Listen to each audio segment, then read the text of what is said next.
We are in I keep saying, want to say Genesis, Judges chapter 11, and continuing our study, our series through the book of Judges. And I told you last week when we were in chapter 10 that we were beginning the story of Jephthah.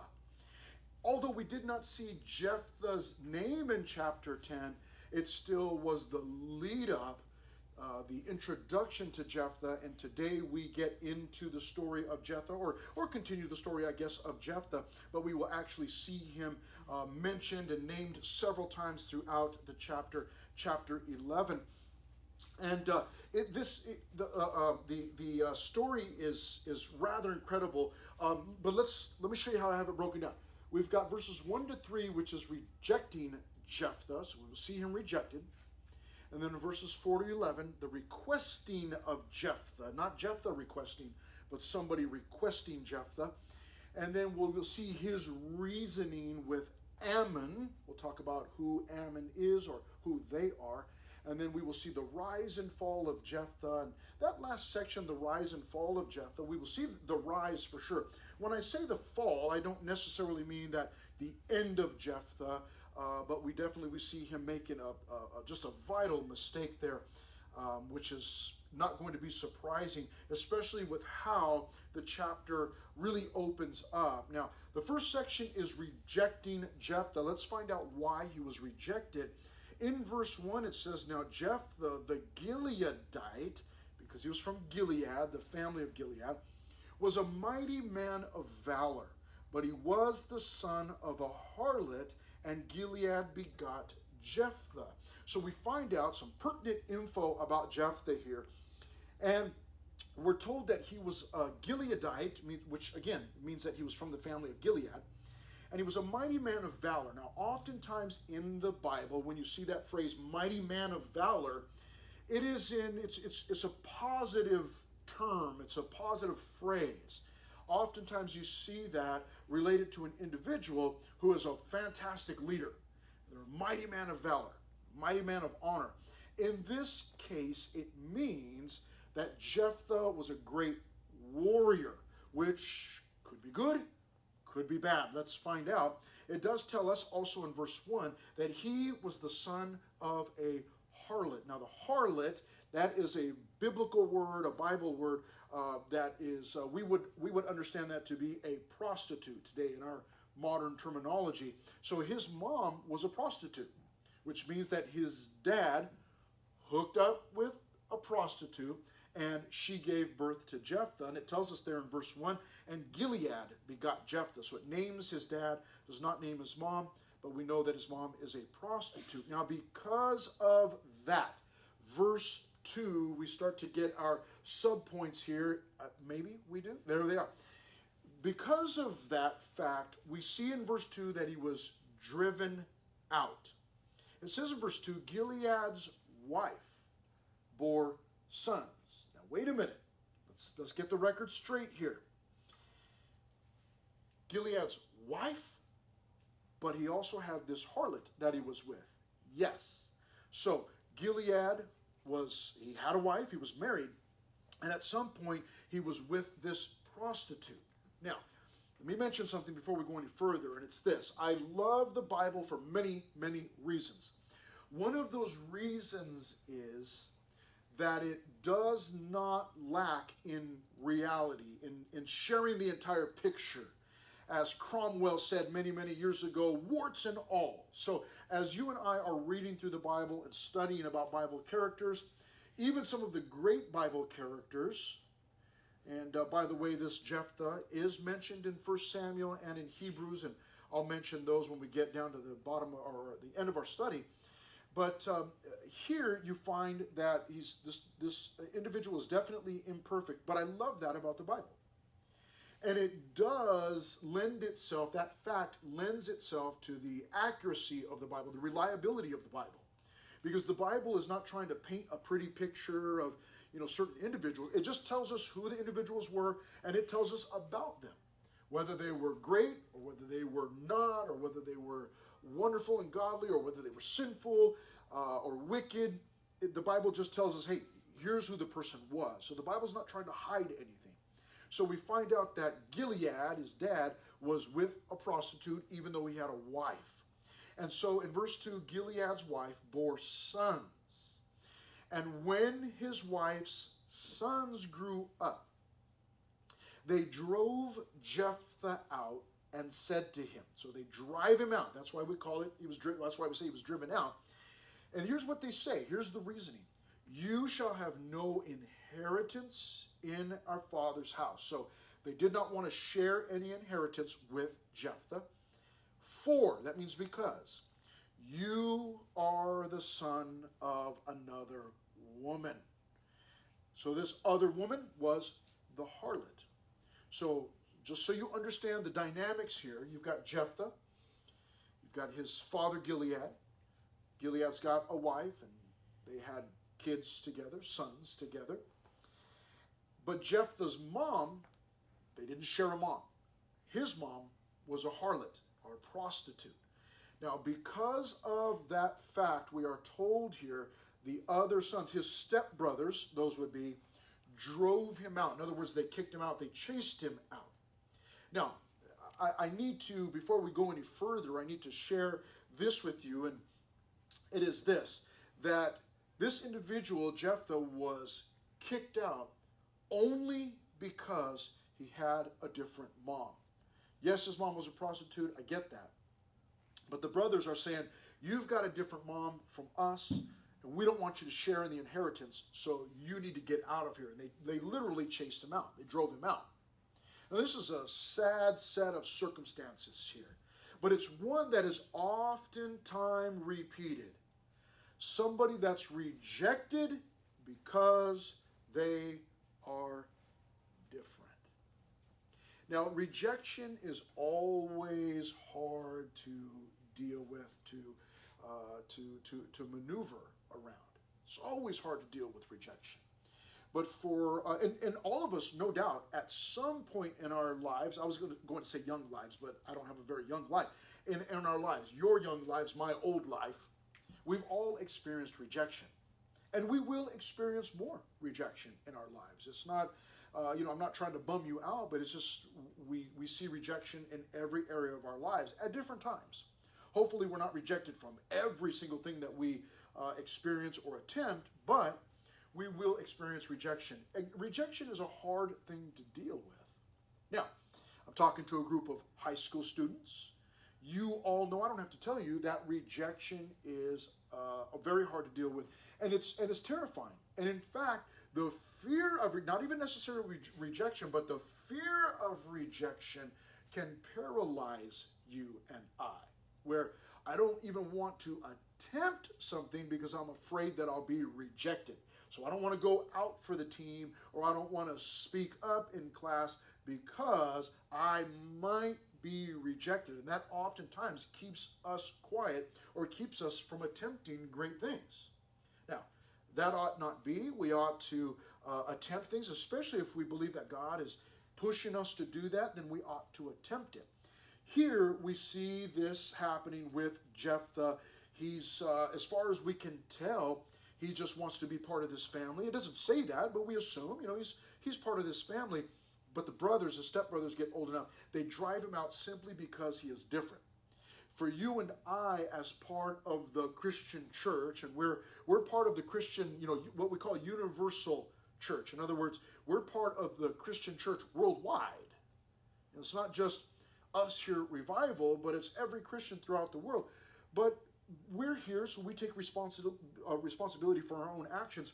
You and I need to be careful that we are accepting of other people. The teenage years are difficult. Believe it or not, and it was hard to believe, but at one time in my life, I actually was the same age as you. Isn't that a strange thought? I was actually the same age as you once in my life.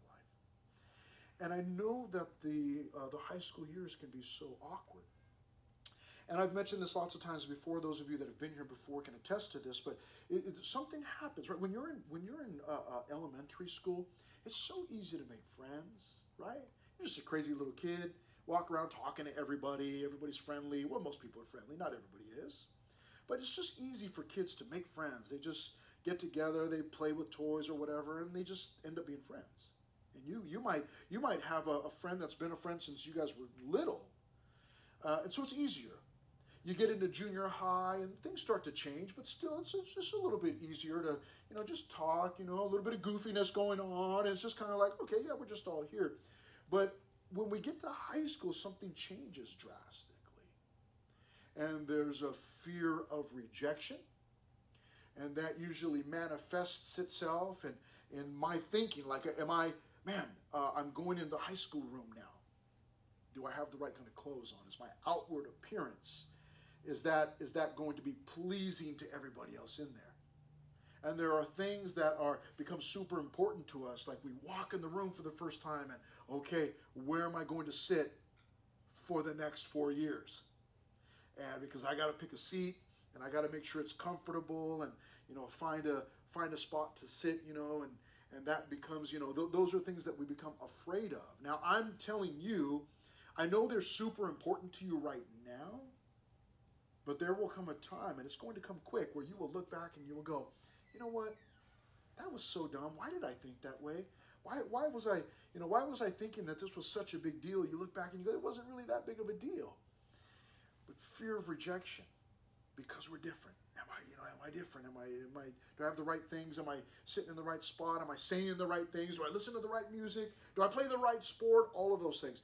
That we can be afraid of rejection in all those different areas, and that can paralyze us. You and I have to be careful that we are being accepting of everybody that comes in here. It's awkward enough. So when somebody comes in and you can tell that, okay, they're feeling awkward, they're out of place, they're new, they dress different, their hair's different, it's a different color, it's a different style, they're tall, they're short, they're whatever, they've got clear skin, they've got pimples, they've got, whatever it might be, we need to make sure that we are being accepting of them. That we're not driving them out, but we're receiving them and doing our best to welcome them into the fold, into the group. Jephthah was rejected because he was different, and here's the deal. It wasn't even necessarily that he was different, it's because he had a different mom. It wasn't even his fault. What choice did he have in that? He didn't. It was his dad and his mom that got together. But because of that, his own brothers, stepbrothers, be it, but that doesn't make any difference, still family, they drive him out. Now, as is often the case, and this is why I'm telling you all of this, those that are driven out are oftentimes driven to something. Now, when we are rejected, there's a choice that needs to be made.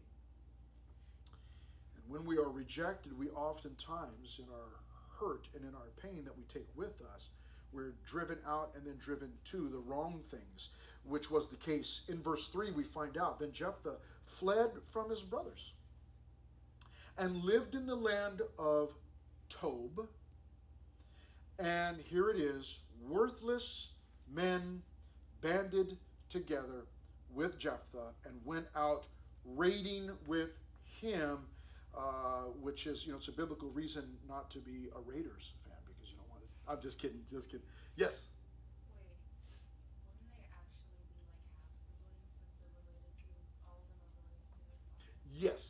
But just not by the same mother. Correct. That is correct. So they're half brothers is what they are. Yep, because dad is the same, but mom's not. Yep. And so here, these worthless men band together with Jephthah. And that's oftentimes the case. That's what happens. Somebody is driven out of somewhere, rejected. They oftentimes turn to others that do not reject them. And oftentimes those others can be what's as described here as worthless individuals. If I'm not accepted in the church with the Christians, then I'm going to leave with some hurt and with some anger, and I'm going to go look for other people that do accept me. But oftentimes, those can be terrible influences. But those that I thought were going to influence me for good didn't want me. So you know what? Forget them. I'll go look for other people. And that's exactly what happened with Jephthah. But rejection is always an opportunity. It's always an opportunity. either to make a good choice from that and grow, or it's also the opportunity oftentimes to make bad choices from that and to grow in the wrong way. Everybody's familiar with Michael Jordan, right? Everybody's familiar with Michael Jordan, the basketball player, or used to be a basketball player. And many people know, but you might not know this, but many people do know this about Michael Jordan. During his sophomore year in high school, he actually was cut from the varsity basketball team. Imagine being the coach that cut Michael Jordan when he was in high school. But if he wasn't performing, which evidently he wasn't, why would you not? And that coach, even in rejecting him, made a wonderful choice, really. The world really, in a sense, is thankful for that because it made Michael Jordan who he became. He was a sophomore at Laney High School in North Carolina when he was rejected from the varsity team. He was only 5'10" at the time, which is, believe it or not much taller than me. Only a few inches taller than me. I'm pretty short. But he lacked basketball skills because he was playing baseball also up until that time. But what did that rejection do? It motivated him to work relentlessly at his game. And his junior year, he went out for the team again, made the varsity team, and obviously, went down in history, as one of some, there's all these arguments about who's the greatest. My son, I don't follow basketball. I remember seeing Michael Jordan play little bits here and there, but it wasn't a big deal for me. But even to this day, my son every once in a while will tell me, "Oh yeah, everybody's arguing about who's the GOAT. Was it Michael Jordan, or was it Kobe, or was it this person? Well, how many championships did they have? Well, who did they have to play against, and all these different things." But I mean, his name is synonymous with greatness, Michael Jordan. So he was driven out in his sophomore year, and he was driven to what? He was driven to greatness. He made that choice to say, I'm going to use this to motivate me. Well, Jephthah didn't make that choice. In fact, he made the wrong choice. He went and got together with these individuals that are considered to be or characterized by their worthlessness. Worthless men banded together with Jephthah. Now, he's rejected. But then we move on to verses 4 through 11, which is the requesting of Jephthah. Now, that doesn't mean that Jephthah was making a request. He does make a request, actually, but he's not the one that's making the request. Someone else is requesting Jephthah. Let's find out who that is. Verse 4. It came to pass after a time that the people of Ammon made war against Israel. So it was when the people of Ammon, and they would be called the Ammonites, made war against Israel, that the elders of Gilead went to get Jephthah from the land of Tob. Now, it wasn't mentioned for us, but it's obvious that when he was kicked out by his brothers from Gilead, evidently nobody stood up from him. Where were his parents? Nobody. They just let the brothers do whatever they want. Nobody stood up for him, which meant the leaders of his family, the leaders of his town, nobody stood up from him. They just let him get run out of town. But now, in verse 5, as the Ammonites are making war against Israel, the elders, the leaders of Gilead, they go to look for Jephthah in the land of Tob. Now, why are they looking for Jephthah? Because they know that he's a mighty man of valor. Told us that at the beginning. In other words, they know he's a good warrior. So now they're looking for him. Verse 6. Then they said to Jephthah, "Come and be our commander, that we may fight against the people of Ammon." So now they're asking for his help after they've kicked him out. Now, what's going on here is that the leaders of Gilead are motivated by fear. Now, fear can be a great, great motivator, or it can also be a terrible motivator, or at least a great motivator to do terrible things. If I were to tell you, "Hey, everybody, put your stuff down. We're going on we're going to go on a field trip, and we go out to Scott Road right here, Scott Road Freeway, people flying by 90 miles an hour. And I were to say to you, hey, anybody here ever played Frogger? Anybody ever played the old school game Frogger? No? Okay, Frogger was an old school game arcade, 80s, where you would try to make it to the other side of the street without getting hit by a car. And I would tell you, hey, we're going out to Scott Road, and listen, it's youth ministry, so I go, hey, if you can make it across the street, alive, I'll give you a $5 gift card, all right, woo. But we get out there would be two groups of people.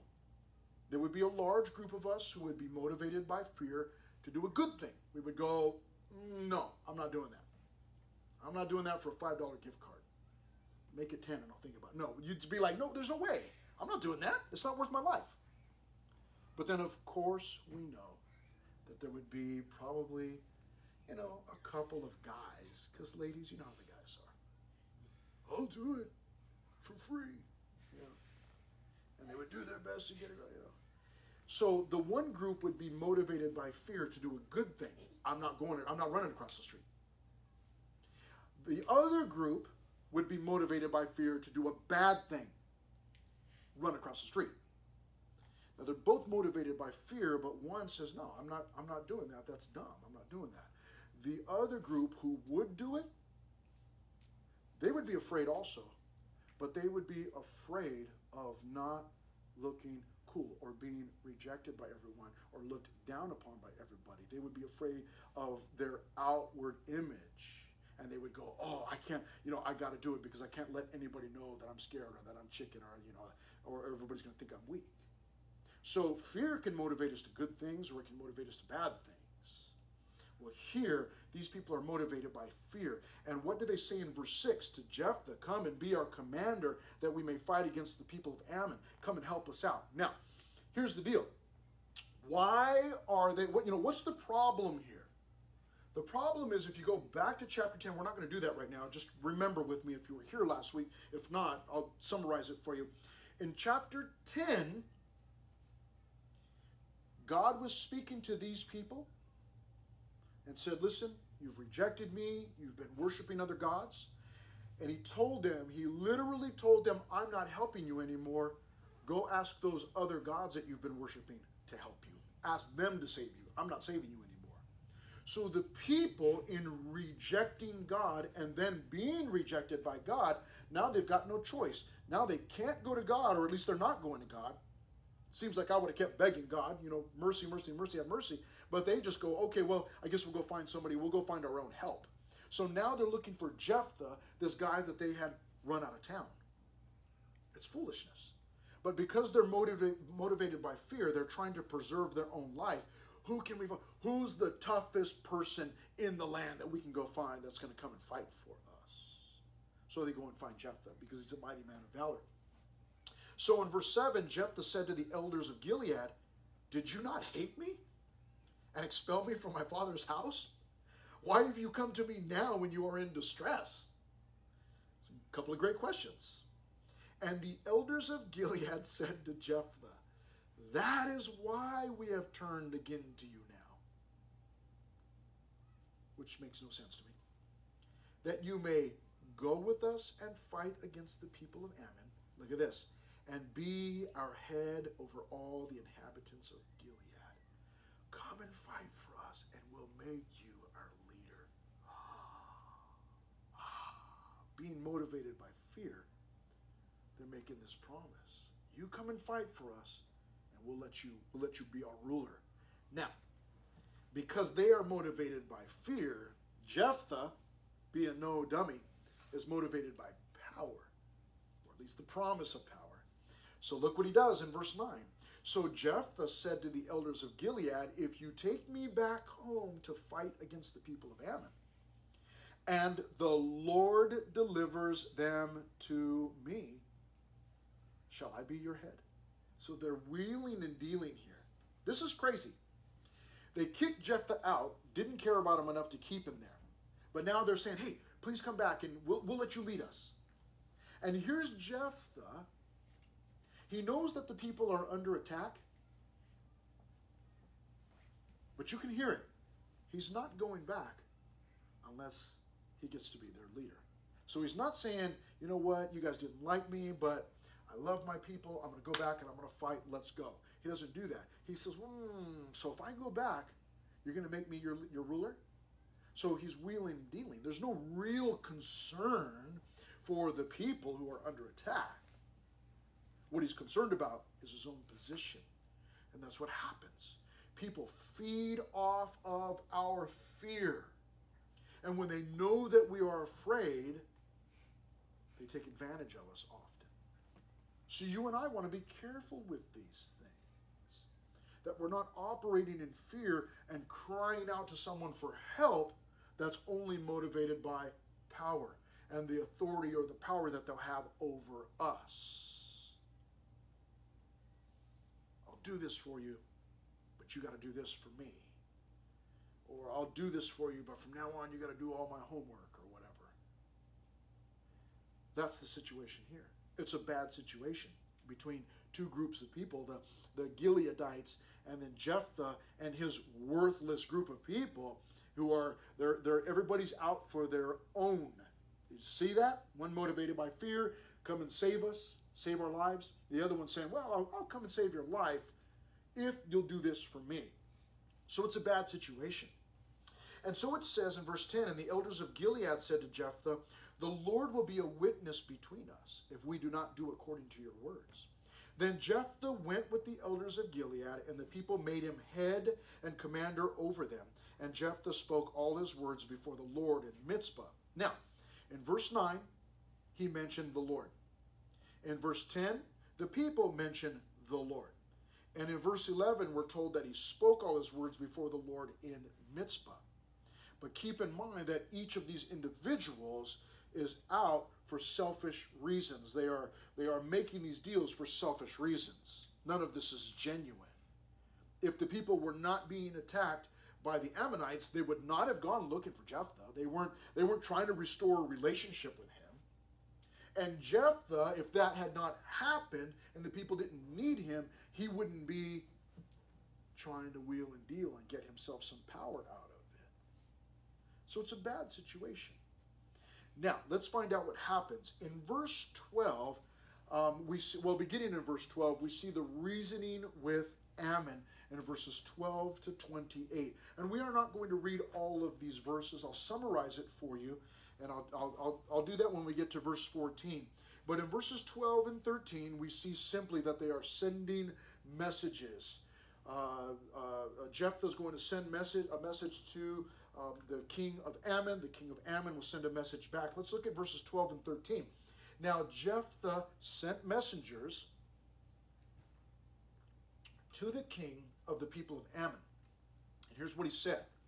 What do you have against me, that you have come to fight against me in my land? Verse 13, the king of the people of Ammon answered the messengers of Jephthah. So here's his answer back. Because Israel took away my land when they came up out of Egypt, from the Arnon, as far as the Jabbok, and to the Jordan. These are rivers. Now therefore restore those lands peaceably. So we find out why the people of Ammon are attacking. They're attacking because, hey, you guys took our land and we want it back. Now, that doesn't sound like such well, that's not a bad thing. They want their land back. Beginning at verse 14, and I will not read all of these verses. I'll tell you real quick. Let me go back one. You see the sending of messages, and then we see Jephthah setting the record straight in verses 14 to 22. And I'll summarize this part for you. And if you're like, hey, what are you trying to hide from us? You can read it yourself after. But what he does in these verses 14 to 22, Jephthah in verse 14, we're told that he sends messengers to the king, the people of Ammon. Now, keep in mind, Jephthah had said what? He had said, hey, why are you trying to fight me in my own land? The king of Ammon said, you took our land. We want it back. So what Jephthah does, beginning in verse 14, is he sets the record straight by giving the king of the Ammonites a history lesson. And he's spot on in his recollection of history. And you can go through and read verses 14 to 22, or I guess verses 15 to 22. And you'll find that his history is accurate. You can go back and read in the Bible. beginning in Exodus, Leviticus, Numbers, Deuteronomy, Joshua.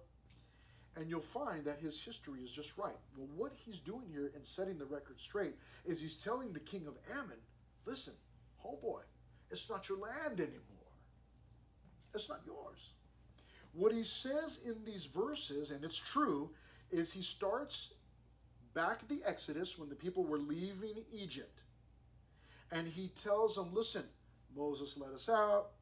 God led us through the wilderness. And what he does is he retells the whole history and essentially proves to the king of Ammon, he tells him in there, God gave us the land. God took the land and gave it to us. Now that's absolutely accurate. Now, what's wild is there is still, all these years and generations and decades and centuries later, here we are in 2025, and guess what? There is still a battle going on for that same portion of land. There is a sense in which the battle never stopped. It's just been different people fighting over the land of Israel. Everybody's heard of the Crusades. It was a battle for the land. There's still Israel right now to this day is surrounded. Every country that's surrounding Israel hates Israel and wants Israel out of there. And there's something going on right now. No doubt you've seen it. Where the Palestinians and the Israelis and there's Hamas and there's October 7th and there's IDF is dropping bombs and there's a war. There's literally a war going on right now as we speak. I was just looking at updates earlier this morning about the war that's going on. There's still a fight going on over the land. Now, I do not like that people are killing one another. I think that's horrible. That's a horrible thing. But the fact is, and you can be mad at me. I told you this last week. You can be mad at me if you want. But it's not. Well, I didn't make this up. You can go back and read for yourself in Genesis 12, 13, and 14. And what you will find there is that God promised the people that land. God gave it to them. And that is what Jephthah is telling him. He's going, hey, God took the land and gave it to us. What are we supposed to do about that? Like not take the land? And in fact, what he does, beginning in verse 23, not only does he set the record straight, but then he's setting the king straight. And he's questioning the king in verse 23. And now the Lord God of Israel has dispossessed the Amorites from before his people Israel. Should you then possess it? And he asks him a great question in verse 24. Will you not possess what Chemosh, your God, gives you to possess? So if your God gave you some land, aren't you going to take it? And he says in verse 24, so whatever the Lord our God takes possession of before us, we will possess. So his point is, listen, we didn't take it. God took it and gave it to us. What are we supposed to do about that? And look at verse 26. He says this, while Israel dwelt in Heshbon and its villages, and Aroer and its villages, and in all the cities along the banks of the Arnon, for 300 years, why did you not recover them within that time? See, you know what? When he gets down to the the end of his argument, he goes, listen, that was 300 years ago. Why didn't you take it back in the last 300 years? Why now? It's ours. We're in the land. But there's always been, and right now you can get in an argument with somebody online. I've done it. I'm not a great arguer. Is that an actual word? Arguer? It is now. Just made it up. Put that in your dictionary. Tell that to Kanja Club. Okay.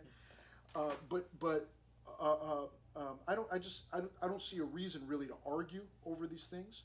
But you can do it. You can get online. And I did this one time. I commented that God gave the land to the Israelites. What can we do about it? And someone said, no, well, what about this and what about that and what about this? It's like, okay, I understand all of that. And Israel certainly has not been, perfect angels. They've done lots and lots and lots and lots and lots of bad, like every other nation in the world. Not that makes it okay. But the fact remains, God gave it to them. What are we going to do about that? And this guy is arguing about something that happened 300 years ago. 300 years ago. So he says in verse 27, Jephthah says, therefore, I have not sinned against you, but you wronged me by fighting against me. May the Lord the judge, and he's got an accurate view of God. God is the judge. May the Lord the judge render judgment this day between the children of Israel and the people of Ammon.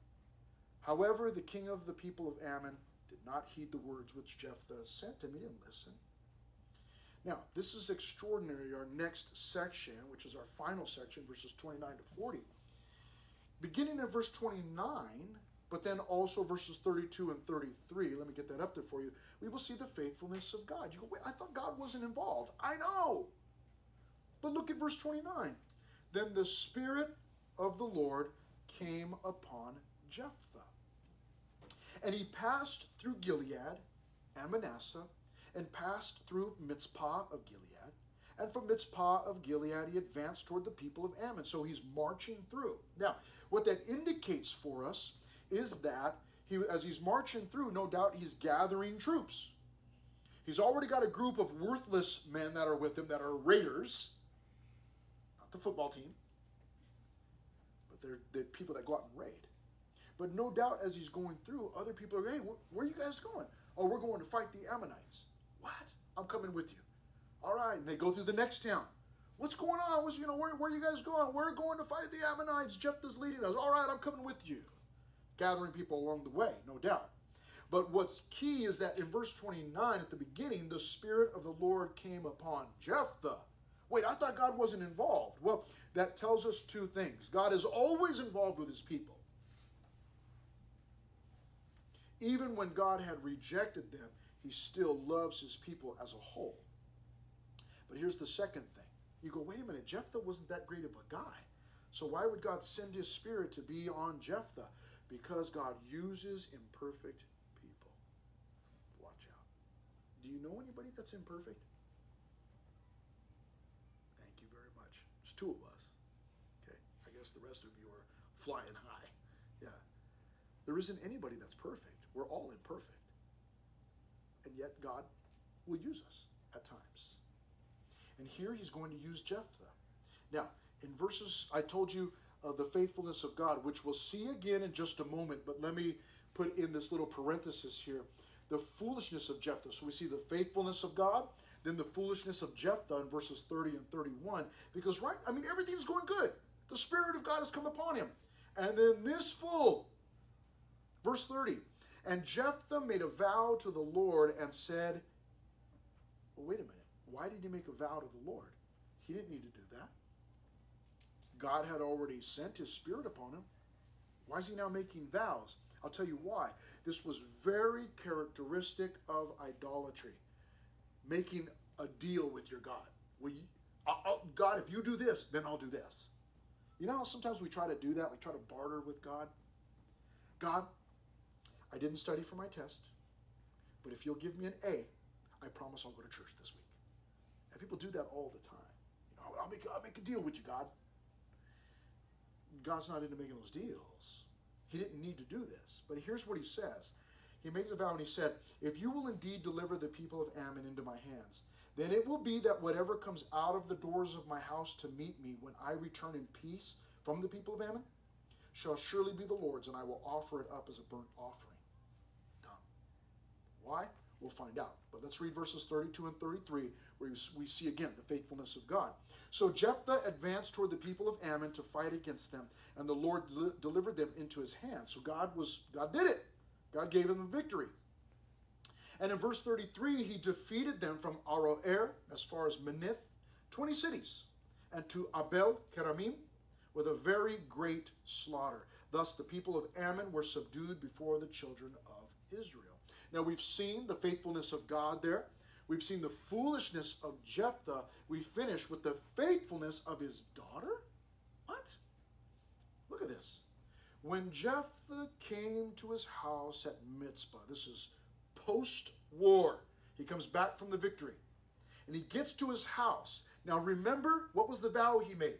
God, if you give us the victory, whatever comes out of my house first when I get back home, I will offer to you as a burnt offering. I'll sacrifice it to you. Now, for the life of me, I do not know what was going through this man's head. Maybe, listen, this is just me speaking. Maybe he had a dog at home that he really didn't like. And he thought, every time I come home, that dumb dog comes out of the house. Maybe it was a Chihuahua. Sorry if you have a Chihuahua. But Chihuahuas, man, what is with them? They don't understand they're like 5 inches tall. In their minds, they're like Great Danes. And they're just always trying to bite people's ankles. You know, you're out there riding your bike, somebody's Chihuahua gets always trying to bite your ankles. And maybe he had a Chihuahua at home. He's like, you know what? God, if you give me the victory, when I get home, I'm going to burn that Chihuahua. I don't know what he was thinking.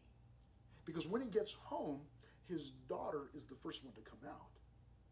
In verse 34, coming out to meet him with timbrels and dancing, she comes out. She's like, hallelujah, you know, doing a church dance. She's got her tambourines, like, you know, shaking those things like, woo, let's party, Dad's home. You know, we got the victory. And she was his only child, we're told in verse 34.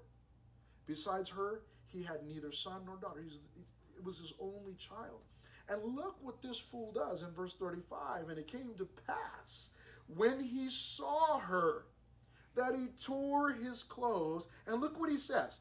Alas, my daughter, you have brought me very low. You are among those who trouble me. For I have given my word to the Lord and cannot go back on it. He literally just placed the blame for his foolish vow on her. How dare you be the first one out to come and greet me when I get back from war? What was he thinking? Well, probably in the moment of making that vow, he wasn't thinking about anything but his own success. I gotta look good, God, so give me the victory. Whatever you want, I'll give it to you as a burnt offering. Now his daughter comes out. This is ridiculous. And then he blames her. I can't go back on it. But look at this. I titled this, The Faithfulness of His Daughter. Look at verse 36. So she said to him, my father, if you have given your word to the Lord, do to me according to what has gone out of your mouth, because the Lord has avenged you of your enemies, the people of Ammon. Wow. Then she said to her father in verse 37, let this thing be done for me. Let me alone for 2 months, that I may go and wander on the mountains and bewail my virginity, mourn my virginity, my friends and I. So evidently at that point, she's a young lady. She hasn't been married. She's still a virgin. And so she's still got her purity intact.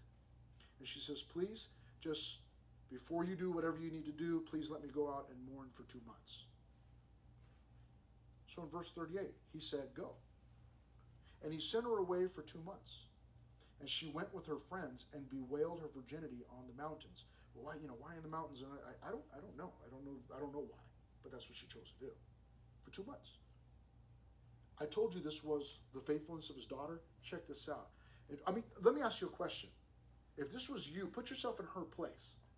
And you go, can I just go to the mountains for 2 months and wander the mountains and I just want to mourn my virginity?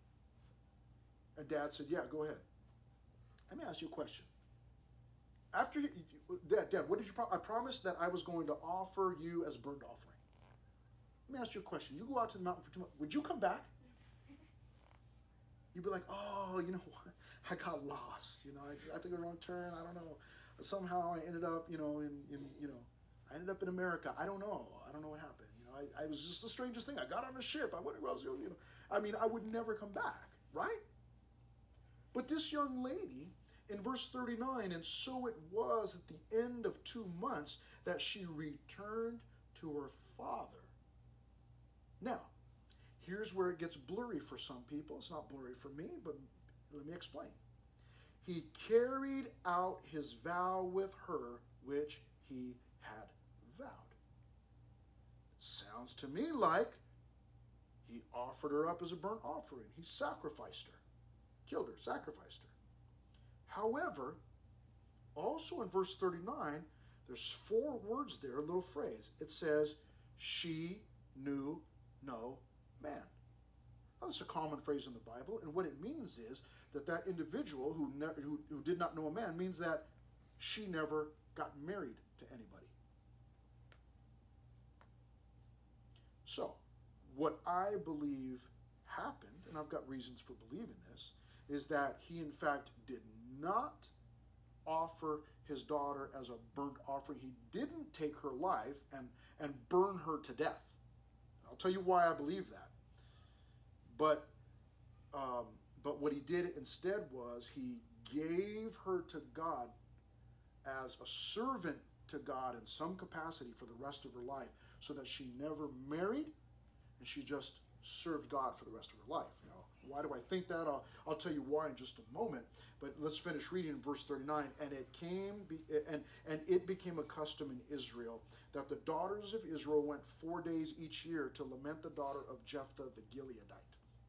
Now, why do I think that he didn't really sacrifice her? Well, because of that phrase in verse 39, she knew no man. To me, that indicates that he vowed, and he carried through on that vow by sacrificing his daughter, but not by killing her and taking her life, but by offering her as a servant to God for the rest of her life, and she was not allowed to get married. But there's another reason why. In 1 Samuel chapter 12, verse 11, and in Hebrews chapter 11, verses 32 and 33, Jephthah is actually mentioned there in those chapters with honor. He's actually mentioned in both of those places as an individual who was, by faith, saved Israel. So he's mentioned with honor. Now here's my belief, that if he had killed his daughter, sacrificed his daughter, made a human sacrifice, he would not have been honored in those passages. If he was somebody that God does not require human sacrifice, so if he had sacrificed his daughter and killed her, I do not believe that he would have been mentioned in there with honor, especially in Hebrews chapter 11. Hebrews chapter 11 was what is referred to as the Hall of Faith. It's a list of people who, by faith, served God. So I think that he wouldn't have been mentioned there. But here's what I think happened. Those of you that have studied the Old Testament, or you've been studying the Old Testament with me, you might remember that an individual could give something else in place of a sacrifice that they had vowed, especially for a person. See, each Israelite family was required to sacrifice their son to the Lord.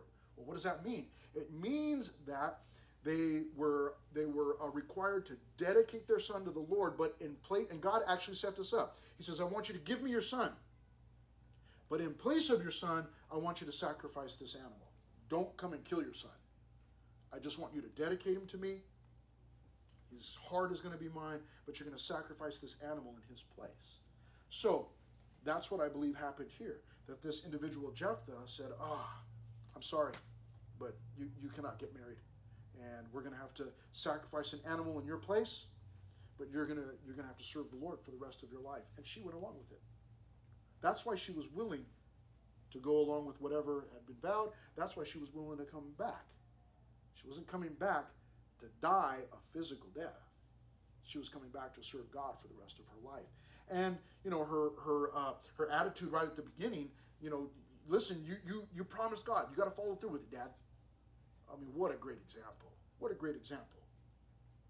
Lots of excellent lessons in here, lots of excellent lessons for us even to this day, right? The important things are that if I'm driven out or rejected, what do I want to do? I want to be driven to being better, getting better, but keeping my eyes fixed on the Lord and not even heading down this road where I'm, motivated by fear, motivated by power, all these different things. What I want to do is, even if I'm rejected, I want to stay close to the Lord. Let him have all of my heart regardless, and he'll make me who he wants me to be. So, Father, thank you so much for your word, for this Bible study.